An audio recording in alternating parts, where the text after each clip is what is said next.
आज फिर से हाजिर हैं हम अपने अगले चैप्टर के क्वेश्चन आंसर लेकर के। पहला जो है वो है सही विकल्प को छांटकर अभ्यास पुस्तिका में लिखना है। जैसे क्या है कि लंबाई का मानक मात्रक है, आपको 4 विकल्प दिए हैं। सही विकल्प मीटर है, इस प्रकार निशान लगाना है, अर्थात लंबाई का मानक मात्रक मीटर है। किसी वस्तु के तल के क्षेत्रफल का मात्रक ये वर्ग मीटर में मापा जाता है, या हम इसको मीटर स्क्वायर भी कह सकते हैं, इस प्रकार भी लिखा हुआ आ सकता है। द्रव्यमान का मानक मात्रक, द्रव्यमान जो मापा जाता है वो किलोग्राम में मापा जाता है। और द्रवों का आयतन मापते हैं, द्रवों का आयतन जो है हम लीटर में मापते हैं। जैसे पानी भी एक द्रव है तो हम उसको लीटर में मापेंगे। प्रश्न 2 है, निम्नलिखित कथनों के सामने सही और गलत के सामने गलत का निशान लगा के अभ्यास पुस्तक में लिखना है। जैसे क्या है, ताप का मानक मात्रक डिग्री सेल्सियस होता है, ये सही है। किरली द्रव का आयतन पटरी की सहायता से प्राप्त कर सकते हैं, ये गलत है। विराम घड़ी का प्रयोग विद्यालय में समय देखने के लिए किया जाता है, ये भी गलत है।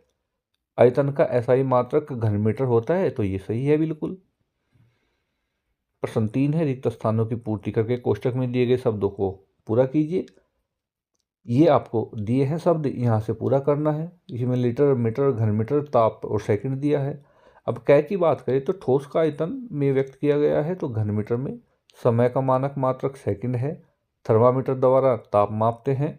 और एक आपका घ है, यहाँ घ है कि द्रवों का आयतन में व्यक्त किया जाता है, तो लीटर में किया जाता है। और घ है 1 किलोग्राम में, घ अंग है, ये अंग है। 1 किलोमीटर में कितने मीटर होते हैं? 1000 मीटर होते हैं, सभी जानते हैं। प्रश्न 4 है, सही मात्रकों के मिलान अभ्यास पुस्तक में कीजिए। जैसे आयतन है, आयतन की बात करें तो देखिए यहाँ चले जाएंगे हम। ये है हमारा आयतन, मिलान करना है सही मात्रकों का मिलान। आयतन, चलिए ये देखते हैं। पहले ख है द्रव्यमान कुंतल, समय घंटा, फिर लंबाई मीटर में है, ताप डॉक्टरी थर्मामीटर में, और यही बचा है किलोमीटर। तो आयतन जो है वो किलोमीटर में तो नहीं हो सकता। आयतन जो है वो होता है घन मीटर में। एक बार इसे चेक कर लीजिएगा बुक में कि ये सही लिखा हुआ है या नहीं। प्रश्न 5 है, किसी वस्तु में उपस्थित द्रव की मात्रा को क्या कहते हैं? तो किसी वस्तु में उपस्थित द्रव की मात्रा को आयतन कहते हैं। ख है, ठोस तथा द्रव का आयतन मापने के लिए कौन से मात्रक प्रयुक्त होते हैं?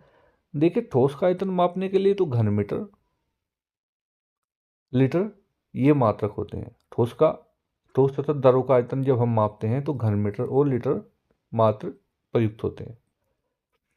छठा है, समय मापन में विराम घड़ी का उपयोग कब किया जाता है? देखिए समय मापन में विराम घड़ी का उपयोग खेलकूद में सही समय की सही माप के लिए तथा प्रयोगशाला में प्रयोग का प्रेक्षापण करने के लिए किया जाता है। प्रश्न 7 है, निम्नलिखित प्रश्नों को उत्तर लिखिए। देखिए स्वस्थ मानव के शरीर का सामान्य ताप क्या होता है? तो स्वस्थ मानव के शरीर का सामान्य ताप 37 सेल्सियस से 98.6 फ़ारेनहाइट होता है। एक घन सेंटीमीटर और 1 मिलीमीटर में क्या समानता तथा असमानता होती है? देखिए 1 घन सेंटीमीटर और 1 मिलीमीटर mm की घात 3। समानता क्या होती है कि दोनों किसी वस्तु द्वारा घेरे गए स्थान का आयतन होते हैं, ये तो समानता है। असमानता होती है 1 सेंटीमीटर बराबर 10 mm और mm की 3 cm की 3 की तुलना में छोटी इकाई है।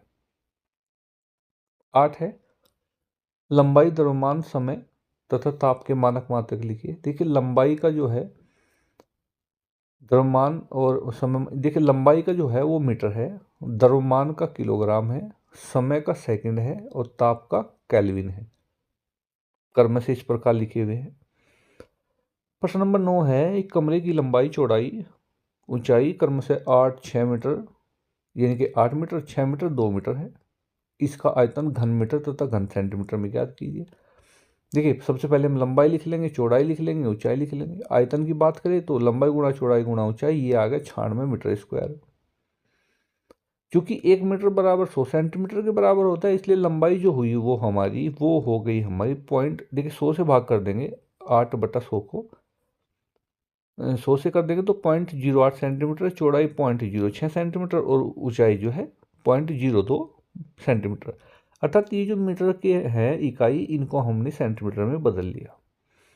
फिर आयतन निकालेंगे तो हमारा आएगा 0.40 है और 96 सेंटीमीटर, यानी कि घन सेंटीमीटर। फिर 1 मीटर बराबर 1000 सेंटीमीटर। इसी प्रकार हम इनको जो है, ये हमने 1 मीटर बराबर, ये हमने सेंटीमीटर में बदले ही थे, फिर हमने वही उत्तर हमारा वहाँ आएगा। तो इस प्रकार क्वेश्चन है। अगला है 10वां, एक बर्तन की धारिता 24 लीटर है, इसकी धारिता का मान घन सेंटीमीटर तथा घन मीटर में ज्ञात कीजिए।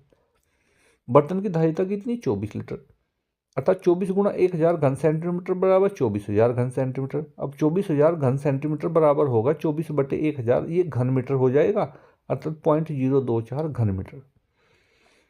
प्रश्न 11 है, एक वस्तु का द्रव्यमान 200 किलोग्राम है, इस वस्तु के द्रव्यमान को कुंतल और मीट्रिक टन में ज्ञात करना। देखिए वस्तु का द्रव्यमान 200 किलोग्राम। अब कुंतल की यदि हम बात करें तो 1 किलोग्राम में जो है 1 कुंतल में जो है, 1 कुंतल में 100 किलोग्राम होते हैं। अब ये 200 किलोग्राम है तो सिंपल बात है, 2 कुंतल अगर आपको निकालना है तो आप इस प्रकार निकाल लीजिए। 1 किलोग्राम बराबर 1/1000 मीट्रिक टन होता है। 200 किलोग्राम बराबर सिंपल हो जाएगा, 200 को 1000 से भाग कर दीजिए, ये 0.2 मीट्रिक टन आएगा। प्रश्न नंबर 12 है, एक वस्तु की मात्रा 1/2 किलोग्राम है, इसे मिलीग्राम तथा हेक्टोग्राम में बदलिए। अब वस्तु की मात्रा 1/2 किलोग्राम, 1 किलोग्राम बराबर 1000 ग्राम, 1 ग्राम बराबर 1000 मिलीग्राम, 1 किलोग्राम बराबर 1000 ग्राम बराबर 10⁻6 मिलीग्राम, 1 किलोग्राम बराबर 10 हेक्टोग्राम और 1/2 किलोग्राम बराबर 5 हेक्टोग्राम। 1/2 किलोग्राम बराबर 1000/2 बराबर 500 ग्राम और 1/2 किलोग्राम बराबर 500 ग्राम, ये 5 गुणा 10⁵5 मिलीग्राम। अब प्रश्न 13 देखते हैं, किसी खेत की लंबाई 400 मीटर है, चौड़ाई 600 मीटर है, क्षेत्रफल ज्ञात कीजिए और हेक्टर भी ज्ञात कीजिए। अब सिंपल बात तो ये है, देखिए कि 400 मीटर लंबाई, चौड़ाई 600 मीटर, क्षेत्रफल लंबाई गुणा चौड़ाई कर दिया तो ये आया हमारा 2,40,000 मीटर स्क्वायर। 1 एयर बराबर 100 मीटर की घात 2, 1 मीटर की घात 2 बराबर 1/100 एयर और 2,40,000 मीटर स्क्वायर बराबर 2,40,000 को 100 से भाग कर दीजिए तो 2400 एयर आएगा।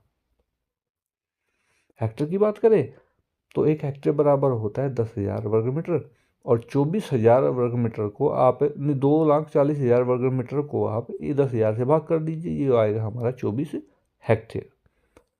देखिए चैप्टर के ये थे क्वेश्चन। नेक्स्ट वीडियो में नेक्स्ट क्वेश्चन लेकर के हम फिर से हाजिर होते हैं। धन्यवाद।